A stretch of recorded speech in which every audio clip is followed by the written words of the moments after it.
What is the best conversation that you've ever had in your life? What was the best moment of talking to another person and really opening up? Opening up not just a story, but your heart. And then have the other person open up theirs as well.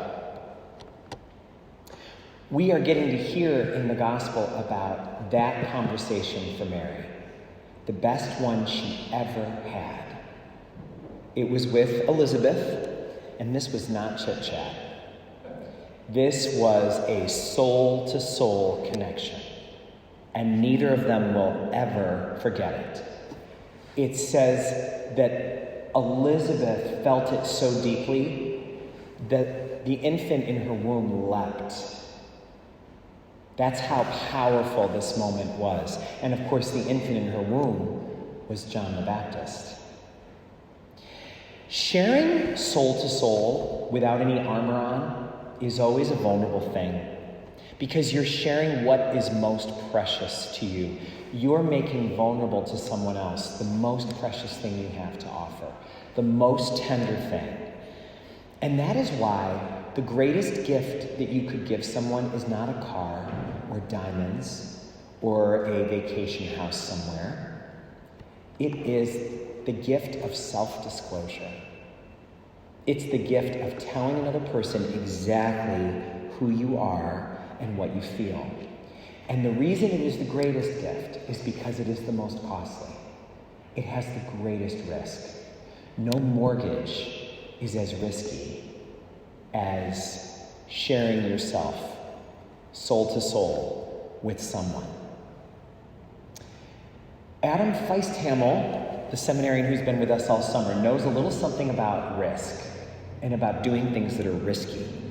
Because if you could know him 10 years ago and then know him now, you would not believe that he could walk away from so many things to follow a path that most people would call crazy, especially nowadays.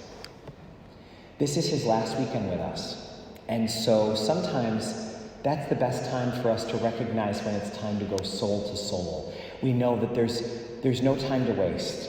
We have to be willing to show up and be seen and to let others see us as well. And so I invite you to listen now as Adam, our beloved seminarian, shares with us the greatest gift that anybody could, the gift of his story and his life.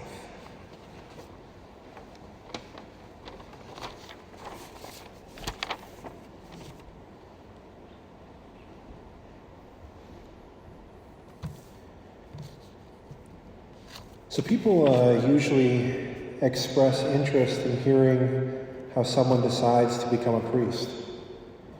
Some may say, how did you get to this point? Or how is it that you chose this and what led you here? Did you always want to be a priest? These are some of the questions that I hope to address today. It seems right off the bat fitting to clarify what my childhood was not like.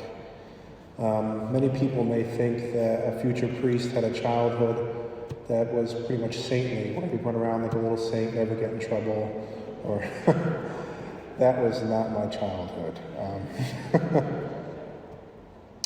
When I was asked as a child by my parish priest and my mother if I wanted to become a priest, I immediately responded no.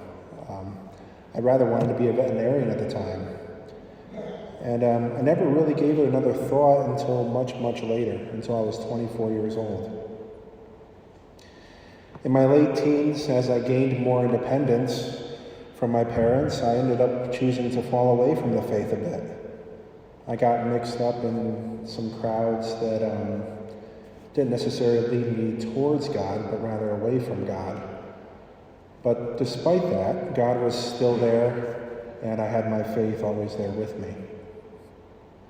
So I fell away from practicing. I only went to church on Christmas and Easter for about 6 or 7 years. And it wasn't until something dreadfully terrible happened in my life that really kind of brought me back to God. Back in 2014, I had a family member, my mother, get extremely ill with a very bad infection that she caught as a nurse in the line of duty. And the disease is called necrotizing fasciitis. I don't know if any of you ever heard of that. It's a flesh-eating disease is what it's called. And it usually kills people in about 48 to 72 hours. It's kind of like leprosy, except worse. And things went downhill very quickly. She was intubated, she went into a coma, and she was on full life support. Things got so bad that the nurses were talking to me about when to remove life support. Well, one day I was visiting my mother in the hospital, and my aunt invited me to go to a shrine with her out in Orisville. And this simple invitation back to church changed my life forever. That day we took a trip out there to the Orisville Shrine. It's not too far from here. It's maybe about an hour and 15 minutes. And we prayed there together as a family, and we of course asked for the Lord to heal my mother. Now, I knew that was highly unlikely that was going to happen, and I accepted that if the Lord wanted to, decide for my mother to be with him at that point, then I accepted that. But I still asked for her healing. So later on that day, we went back to the hospital, and we found out that right around the time that we were at the shrine praying, she woke up from her coma briefly. And then the next day, she was fully awake and out of her coma. And then the days that followed, the doctors said that the infection was gone. It was no longer in her bloodstream. So naturally, I was shocked. And I went to look into the history of the shrine. I wasn't very religious at the time. And I looked into the history, and it said that the shrine is built upon the birthplace of Saint Kateri Tekakwitha. And I further researched Saint Kateri, and it turned out that the second miracle that led to Kateri becoming a saint was curing the exact same strand of the exact same infection that my mother had in the hospital that day. This woke me up quite a bit, as you can imagine. And it opened up a whole new reality for me. A new reality where God was not just some distant figure and some hypothetical idea among many, but rather a reality that he's really real, that he's present always and always with us. So I had a deep urge to learn the religion that I wasn't familiar with. And the more I learned, the more I loved. I became kind of a fanatic for a while. I was gobbling up everything I could about the faith. I watched dozens of religious movies about Jesus and his saints. And after a while, I found myself having this deep inner longing for the church, almost like a tug on the heart for church, for Mass, for the Eucharist. And each week that would go by, I'd find, while I'm at work, anxiously waiting for Sunday when I can go back to church. I was daydreaming about what it would be like to live at church or spend a full-time job serving God in that way. So I started becoming more curious about the priesthood. I admired the priest each Sunday, and I wanted to know more about what his everyday life was like. And eventually I mustered up the courage to email the vocations director to find out a little bit more information. Over time, I started being invited to events where guys that were just considering learning more about the priesthood would come and gather together, and we'd learn together. It was a good brotherhood experience. Every seminarian's vocation story is different. Some seminarians did have the urge to become a priest as a child. And some have become priests because multiple people have mentioned to them, you make a good priest. People that were completely unrelated. It wasn't coordinated. It was just, I could see you as a priest. And although each story is different, they all start with a seed, a small desire that we have planted within our hearts. Because God does speak softly and gently in the stirrings of our hearts. He works through our deep desires. He teaches us through the history of the church.